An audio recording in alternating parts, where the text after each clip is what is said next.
नमस्कार, इंडिया पर स्वागत है आपका। मैं हूं प्रियंका मिश्रा। बुलेटिन की शुरुआत करेंगे, सीधे आपको लिए चलते हैं। मुख्यमंत्री सीएम इस समय उत्तर प्रदेश के सीएम योगी आदित्यनाथ लाइव आ रहे हैं। क्या कुछ कह रहे हैं आपको सुनाते हैं।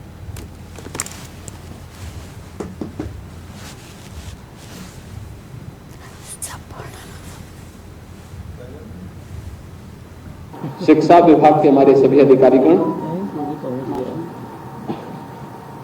सभी प्रधानाचार्य और शिक्षकगण, अभिभावकगण और प्यारे बच्चों, प्रदेश के विभिन्न जनपदों में उपस्थित हमारे सभी माननीय जनप्रतिनिधिगण, मंत्रिमंडल के मेरे सहयोगी मंत्रीगण, अभिभावकगण और सभी जनपदों में भी हमारे जो मेधावी छात्र छात्राएं उपस्थित हैं, इस अवसर पर मैं उत्तर प्रदेश के इन सभी मेधावी छात्र छात्राओं का, जिन्होंने अपने परिश्रम से आज अपनी प्रतिभा का बेहतर प्रदर्शन किया है, हृदय से इन सब का मैं अभिनंदन करते हुए उन्हें और उनके अभिभावकों को हृदय से बधाई देता हूं और अपनी मंगल में शुभकामनाएं भी इन सबकी प्रति व्यक्त करता हूं। आज हम लोग इन सभी मेधावी छात्र छात्राओं के साथ साथ इनको गढ़ने वाले, इनको बनाने वाले, इनको गाइड करने वाले इनके शिक्षकों का भी सम्मान कर रहे हैं, उनके प्रधानाचार्यों को भी सम्मान कर रहे हैं। और सचमुच एक गुरु के लिए इससे बड़ी सफलता और इससे बड़ी प्रसन्नता का विषय और क्या हो सकता है कि उन्होंने जिसे गाइड किया उसने मेरिट के माध्यम से देश में, प्रदेश में, जनपद में अपना उच्च स्थान प्राप्त करके न केवल उन्हें बल्कि उनकी संस्था को, उनके जनपद को, उनके प्रदेश को गौरवान्वित किया है। इसलिए मैं उन सब का भी हृदय से अभिनंदन करता हूं, उन सब के प्रति भी अपनी शुभकामनाएं देता हूं। मुझे बताते हुए प्रसन्नता है कि स्कूली शिक्षा में बेसिक और माध्यमिक दोनों विभागों के माध्यम से जो कार्य आज प्रारंभ हो रहे हैं, यह शिक्षा क्षेत्र में प्रधानमंत्री मोदी जी के विजन को जमीनी धरातल पर उतारने का एक अभिनव प्रयास है और उसी श्रृंखला का हिस्सा है आज यहां पर जो चल रहे मेधावी छात्रों के सम्मान के साथ ही प्रदेश के सभी 75 जनपदों में भी इस प्रकार के सम्मान के कार्यक्रम आयोजित हो रहे हैं। इन सम्मान के कार्यक्रमों के माध्यम से हम जहां अपनी प्रतिभाशाली मेधावी छात्र छात्राओं को सम्मानित करके वर्तमान जो नए पीढ़ी हमारी आ रही है उन लोगों के लिए उन्हें रोल मॉडल के रूप में प्रस्तुत कर रहे हैं कि अगर वे भी ऐसे ही परिश्रम करेंगे तो उन्हें भी ऐसे ही सम्मान प्राप्त होगा और ऐसे ही उन्हें आगे बढ़ने का अवसर प्राप्त होगा। हर स्तर पर उनकी पहुंच होगी। जीवन में किसी भी फील्ड में जाना हो, कहीं भी जाना हो, याद रखना परिश्रम का कोई विकल्प नहीं हो सकता है, कोई विकल्प नहीं हो सकता। जीवन में शॉर्टकट का रास्ता अपनाने वाला व्यक्ति कभी भी अपनी मंजिल को प्राप्त नहीं कर सकता है। तात्कालिक रूप से भले उसको सफलता मिल जाए, लंबे समय तक नहीं प्राप्त कर सकता। इसलिए परिश्रम, जीवन में जितना कठिन परिश्रम कर सकते हैं, आज उसका परिणाम आपके सामने आएगा। और जिन छात्रों ने कठिन परिश्रम किया, मेरिट में उनका नाम आया, चाहे देश में, प्रदेश में या फिर जनपद में, ये आपको एक नई मंजिल की ओर पहुंचाने के लिए प्रेरित करती है। सफलता हमें आगे बढ़ने के लिए प्रेरित करती है, लगातार आगे बढ़ने के लिए प्रेरित करती है। सफलता हमें ये नहीं बताती है कि हमने मंजिल पा ली है, सफलता ये बताती है कि हमारी दिशा सही है, हम सही मार्ग पर चल रहे हैं। हमें भ्रम में नहीं पड़ना है, दिशा भ्रम नहीं होना है। हमें तो ये मान के चलना है कि हम जिस मार्ग का अनुसरण किया है वो सही दिशा में आगे बढ़ रहा है और ये सफलता इस बात को हमें प्रमाणित करने के लिए रेखांकित करती है। आज के इस अवसर पर मुझे बताते हुए प्रसन्नता है कि उत्तर प्रदेश माध्यमिक शिक्षा, उत्तर प्रदेश माध्यमिक संस्कृत शिक्षा परिषद, council for the Indian school certificate examination नई दिल्ली और केंद्रीय माध्यमिक शिक्षा बोर्ड नई दिल्ली, इनसे जुड़े हुए जो यहां पर आज छात्र छात्राओं को सम्मानित किया जा रहा है हाई स्कूल और इंटरमीडिएट में, इनमें कुल छात्रों की संख्या, छात्र छात्राओं की संख्या 170 है, जिनमें छात्र 58 हैं और छात्राएं 112 हैं। मुझे आश्चर्य होता है, मैं बहुत बार देखता हूं कि अभिभावक छात्रों पर ज्यादा ध्यान देते हैं, छात्राओं की तरफ कम ध्यान देते हैं, यानी बेटे की तरफ ज्यादा ध्यान देते हैं, बेटी की तरफ नहीं देते हैं। लेकिन सफलता बताती है कि बेटी ने ज्यादा लंबी छलांग मारी है और बेटी को ज्यादा ध्यान दिया जाने की आवश्यकता है, उसको ज्यादा प्रोत्साहित किए जाने की आवश्यकता है। देखो, मेरिट में 112 छात्राएं आई हैं और छात्र मात्र 58 आए हैं। इसका मतलब भेदभाव आपका बेकार गया। इसका मतलब आपको बेटा और बेटी के बीच में भेद नहीं करना चाहिए। अगर किसी अभिभावक ने किया है तो गलत किया है, जाने अनजाने में किया है तो भी गलत किया है, और इसलिए बेटा और बेटी के बीच में कोई भेद आगे से न करें, बल्कि दोनों को समान रूप से प्रोत्साहित करिए। वे आपका भी नाम करेंगी, प्रदेश का भी करेंगी, अपनी संस्था का भी नाम करेंगे। और मैं सचमुच इन सभी बेटियों को, जिन्होंने 112 बेटियां ऐसी हैं जिन्होंने प्रदेश और देश की मेरिट में अपना स्थान बनाया है, मैं सबसे पहले उनको हृदय से बधाई देता हूं और उनके अभिभावकों को भी हृदय से उनका अभिनंदन करता हूं कि उन्होंने बेटी को पढ़ाने का काम किया। आज वो बेटी नाम कर रही है। और ऐसे हमारे 68 छात्र हैं, 58 छात्र हैं जिन्होंने मेरिट की सूची में अपना स्थान बनाया है। कठिन मेहनत की, परिश्रम की। ये सभी चारों बोर्ड का है, माध्यमिक शिक्षा बोर्ड का भी है, संस्कृत बोर्ड का भी है, सीबीएसई का भी है और आईसीएसई का भी है। इसमें उत्तर प्रदेश में हाई स्कूल में उत्तर प्रदेश माध्यमिक शिक्षा परिषद की जो प्रयागराज की हाई स्कूल की परीक्षा हुई थी, इसमें 17 छात्र प्रदेश की मेरिट सूची में आए थे, जिसमें 4 छात्र हैं और 13 छात्राएं हैं। देखिए, आपकी आंखों को खोलने वाला है सब। और इंटरमीडिएट की मेरिट सूची में 14 कुल 36 छात्र छात्राएं थी, जिनमें 14 छात्र हैं और 22 छात्राएं हैं। उत्तर प्रदेश माध्यमिक संस्कृत शिक्षा परिषद की हाई स्कूल की परीक्षा में जो पूर्व मध्यमा द्वितीय वर्ष के रूप में कही जाती है, इसमें 11 छात्र थे, छात्र छात्राएं थी, जिसमें 2 छात्र मेरिट सूची में आए हैं, 9 छात्राएं मेरिट सूची में आए हैं।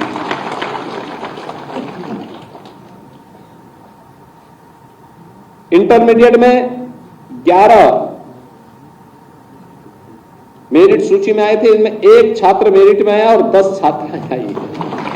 संस्कृत पढ़ने में भी बालिकाएं आगे हैं। सीबीएसई में जो मेरिट सूची सामने आई है, उसमें प्रदेश के 26 ऐसे छात्र छात्राएं हैं, जिनमें 11 छात्र हैं, 15 छात्राएं हैं, और 10+2 में 22 छात्र छात्राओं में से 3 छात्र हैं, 19 छात्राएं हैं। आईसीएसई में 30 छात्र छात्राओं में से 18 छात्र और 12 छात्राएं हैं। इसमें छात्राएं थोड़ा पीछे हैं, लेकिन 10+2 में 17 में से 5 छात्र हैं और 12 छात्राएं हैं। मैं सचमुच इन जो परिणाम आए हैं, इस परिणाम के लिए उन सभी अभिभावकों का, उन सभी शिक्षकों का हृदय से अभिनंदन करता हूं और सभी छात्र छात्राओं को अपनी बधाई देते हुए अपनी शुभकामनाएं भी देता हूं। इनमें इन सभी को जो मैंने अभी बताया है, जो 170 छात्र छात्राएं यहां पर मेरिट में पहली 10 मेरिट में आए हैं, उनको हम लोग आज यहां पर एक सर्टिफिकेट दे रहे हैं, एक टैबलेट दे रहे हैं और 1 लाख रुपए नकद उनको उपलब्ध करवाने का कार्य राज्य सरकार कर रही है। और ये इन सब के साथ ही इन मेरिटोरियस छात्रों के नाम पर जिस गांव के, जिस मोहल्ले के होंगे, वहां की सड़क का नामकरण या वहां की सड़क का निर्माण का कार्य सरकार के स्तर पर होगा। यह भी सरकार के द्वारा वहां पर किया जाएगा और उन लोगों के इन्हीं के द्वारा उसका शिलान्यास कराया जाना चाहिए, स्थानीय विधायक और स्थानीय सांसद के साथ मिलकर। इसी प्रकार से जनपद स्तर पर भी जो आज कार्यक्रम हो रहे हैं, इनमें प्रदेश स्तर में सम्मानित होने वाले जो हमारे जो छात्र छात्राएं हैं, इनमें माध्यमिक शिक्षा में उत्तर प्रदेश माध्यमिक शिक्षा परिषद से जुड़े हुए। तो ये आप सुन पा रहे थे, मुख्यमंत्री योगी आदित्यनाथ को यूपी बोर्ड में टॉप किए बच्चों को सम्मानित कर रहे थे। और इसके बाद बात करेंगे अगली खबर को लेकर। लखनऊ से बड़ी खबर निकलकर सामने आ रही है। बीजेपी ने उपचुनाव को लेकर शुरू किया मंथन। एमएलसी के खाली पद पर प्रत्याशी की करेंगे घोषणा। 10 सीटों पर होना है विधानसभा उपचुनाव। वहीं 10 सीटों के लिए पैनल को भेजे जाएंगे 3-3 नाम। बीजेपी नवनिर्वाचित सांसदों का करेगी सम्मान। इसके अलावा 14 जुलाई को बीजेपी प्रदेश कार्य समिति की होगी बैठक। बीजेपी कोर कमेटी की बैठक में हुआ फैसला। तो बीजेपी कोर कमेटी की बैठक में कई बड़े फैसले लिए गए हैं। नवनिर्वाचित सांसदों को सम्मानित किए जाने के साथ ही साथ उपचुनाव को लेकर 10 सीटों पर 3-3 नामों की लिस्ट तैयार की जाएगी। उसके आधार पर, मंथन के आधार पर प्रत्याशी का नाम तय किया जाएगा। 10 सीटों पर उपचुनाव का रण, बीजेपी का प्रण। 10 सीटों के लिए पैनल को भेजे जाएंगे 3-3 नाम। बीजेपी कोर कमेटी की बैठक में ये तमाम अहम निर्णय लिए गए। और इसी खबर पर हमारे साथ लखनऊ से संवाददाता कृष्णा मिश्रा लाइव जुड़ चुके हैं। जी कृष्णा, जिस तरह से कोर कमेटी की बैठक में कई अहम फैसले लिए गए हैं, नवनिर्वाचित सांसदों को सम्मानित करने के साथ ही साथ उपचुनाव के लिए 3-3 नाम पैनल को भेजे जाएंगे, क्या कुछ पूरी जानकारी मिल पा रही है?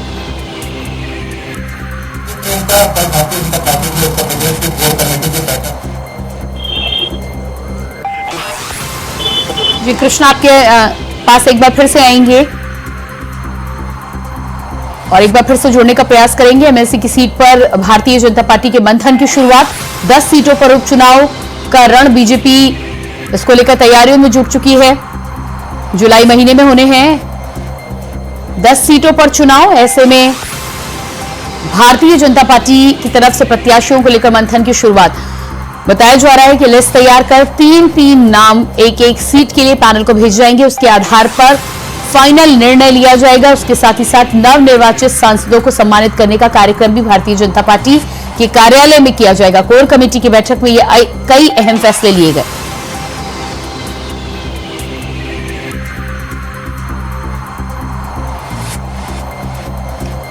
तो यूपी में उपचुनाव को लेकर भारतीय जनता पार्टी की तैयारियां जोरों शोरों पर। 10 सीटों पर उपचुनाव को लेकर भारतीय जनता पार्टी के प्रत्याशियों के मंथन की शुरुआत। पैनल को भेजे जाएंगे 3-3 नाम। इन नामों के आधार पर होगी फाइनल कैंडिडेट की घोषणा।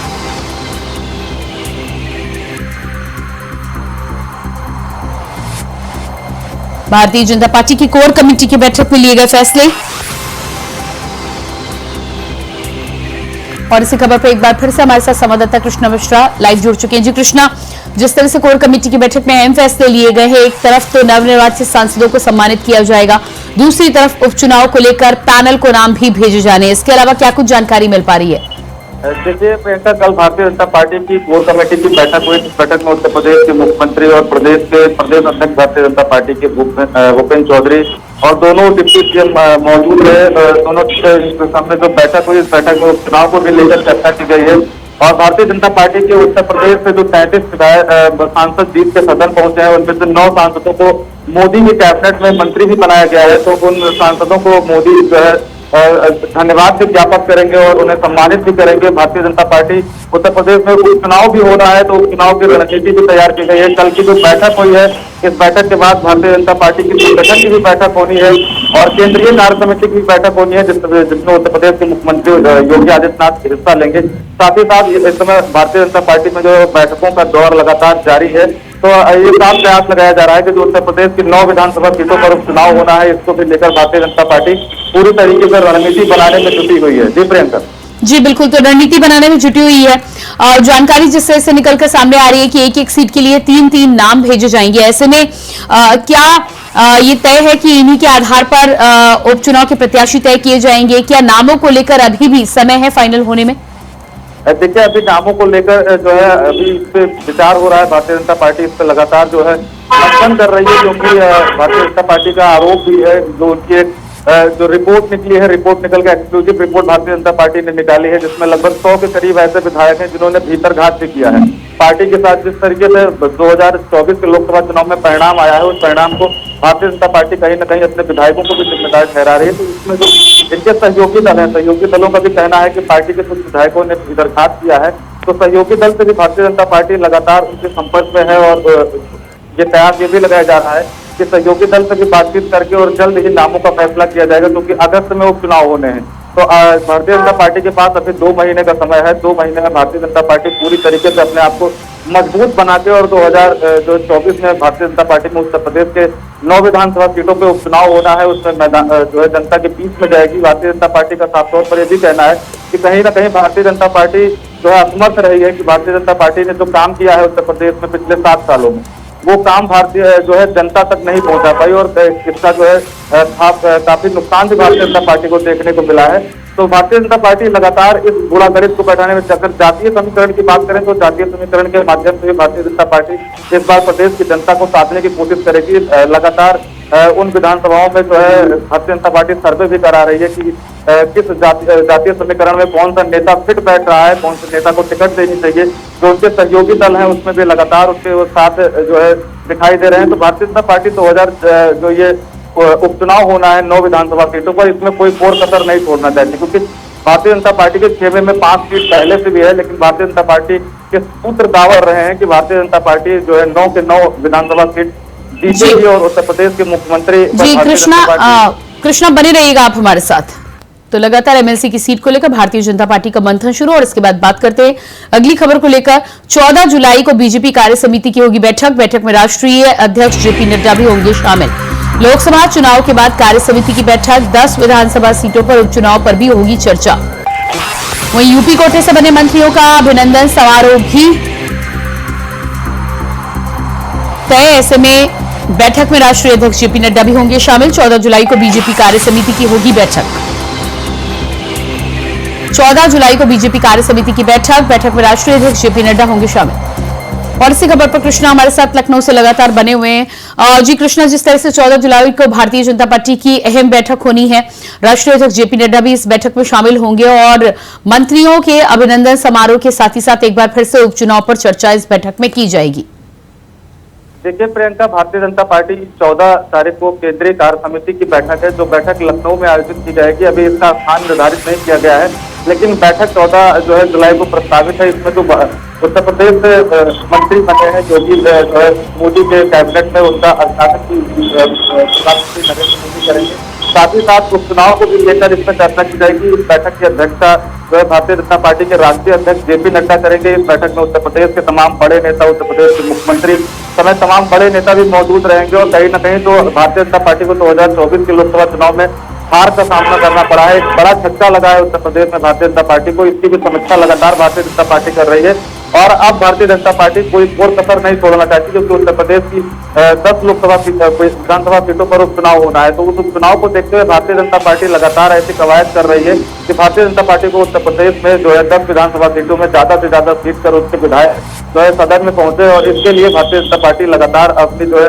बैठकें कर रही है। 14 जुलाई को ये बैठक प्रस्तावित है। बैठक की अध्यक्षता जो है राष्ट्रीय अध्यक्ष जेपी नड्डा करेंगे। जेपी नड्डा लखनऊ में मौजूद रहेंगे। प्रयास ये भी लगाया जा रहा है कि जो भारतीय जनता पार्टी के जो और सहयोगी दल हैं, जो उनके बड़े नेता हैं, ओम प्रकाश राजभर जो है संजय निषाद, ये भी उस बैठक में मौजूद होंगे। कहीं ना कहीं भारतीय जनता पार्टी लगातार अपने सहयोगियों के साथ जो है 2024 के लोकसभा चुनाव में उसने चुनाव लड़ा था, लेकिन उसको हाथ में निराशा लगी है। तो अब भारतीय जनता पार्टी लगातार इसी कवायद में है कि उसको किस तरीके से विधानसभा चुनाव में भुनाया जाए, क्योंकि कहीं न कहीं अखिलेश यादव जो है लगातार पीडीए की रणनीति के तहत भारतीय जनता पार्टी पर हमला बोलते हुए नजर आ रहे हैं। और अखिलेश यादव का भी कहना है कि 2024 के लोकसभा चुनाव के बाद जो उपचुनाव होना है उसमें भी इंडिया अलायंस जिस मुद्दे को लेकर जनता के बीच में गया था उसी मुद्दे के साथ जनता के बीच में जाएगा और इंडिया अलायंस के खेमे में ज्यादा से ज्यादा जो है उनको जीत हासिल होगी और इंडिया अलायंस को और मजबूती मिलेगी।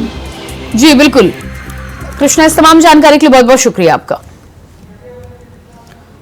और जिस तरह से लगातार 14 जुलाई को भारतीय जनता पार्टी की अहम बैठक होनी है, केंद्रीय कार्य समिति की बैठक होनी है, ऐसे में अब देखना यह होगा कि उपचुनाव को लेकर भारतीय जनता पार्टी की तरफ से किस तरह से प्रत्याशियों के नामों का ऐलान किया जाता है।